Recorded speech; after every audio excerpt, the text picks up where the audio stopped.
Hello YouTube family, कैसे हैं आप लोग। आशा करते हैं कि आप लोग अच्छे होंगे, स्वस्थ होंगे, मस्त होंगे, अपने अपने घर में अपने अपने परिवार साथ खुश होंगे। और देखिए, मैं बहुत सुंदर नाच कहरवा के सुना रही हूँ। देखिए, एक मतलब लड़की बहू है, अपने मायके में जाके अपने मायके वालों उसकी इतनी तारीफ़ कर रही है कि मैं बहुत अच्छा अपने ससुराल में करके आई हूँ। मतलब अपने आप को बहुत तारीफ़ कर रही है। लेकिन आप लोग सुनिएगा गाना के माध्यम से कि तारीफ़ कर रही कि बेइज्जती कर रही है ये माँ बाप का। सुनिएगा आप लोग गाना के माध्यम से। अब पूरा मैं बताऊंगी तो बड़ा समय लगेगा, पूरा बताएंगे तो गाना का मतलब रही नहीं हाँ जाएगा ना। हाँ, तो फिर आप लोग सुनिएगा, पूरा पूरा लास्ट तक सुनिएगा। आप लोग खुद ही समझ जाएंगे कि मतलब कितनी चालाक थी वो, कितना मतलब क्या कर दी ससुरे में जाके। बहुत सी लड़कियाँ ऐसी होती है कि जो ससुराल में नहीं हो पाता है। लगाया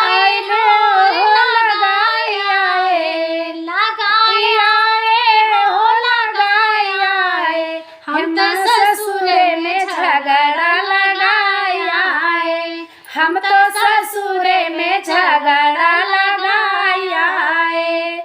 हमारे ससुर जी के 4 बेटा हुआ, हमारे ससुर जी के 4 बेटा हुआ। अरे वो नहू में झगड़ा लगाया है, वो नहू में झगड़ा लगाया है। हम तो ससुरे में झगड़ा लगाया है, हम तो ससुरे में झगड़ा लगाया है। अरे हमारे ससुर जी के कहीं बिटियावा, कहीं बिटियावा होए कहीं बिटियावा।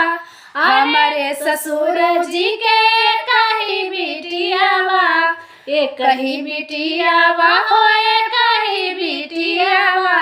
अरे वो नहू के ससुरे भेजाया है, ओ नहू के ससुरे भेजाया है।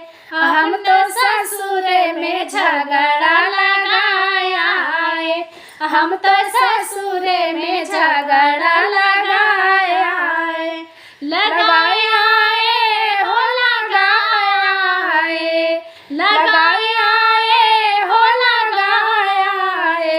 हम तो ससुरे में झगड़ा लगाया है।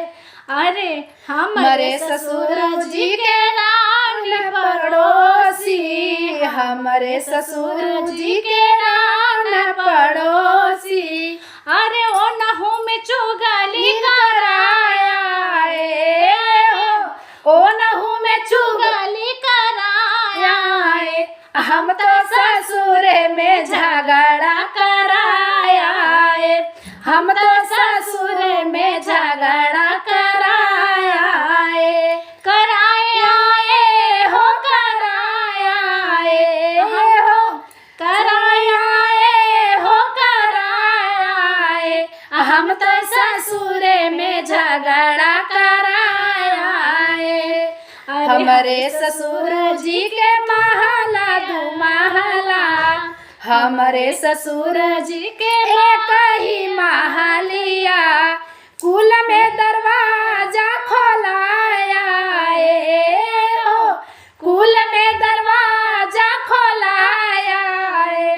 हम तो ससुरे में झगड़ा कराया है, हम तो ससुरे में झगड़ा कराया है।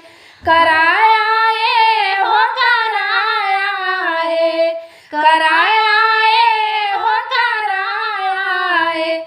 हम तो ससुरे में झगड़ा कराया है, हम तो ससुरे में झगड़ा कराया है। अरे हमारे ससुर जी के एक ही बेटा हुआ, हमारे ससुर जी के एक ही बेटा हुआ, हमारे ससुर जी के एक ही बेटा हुआ।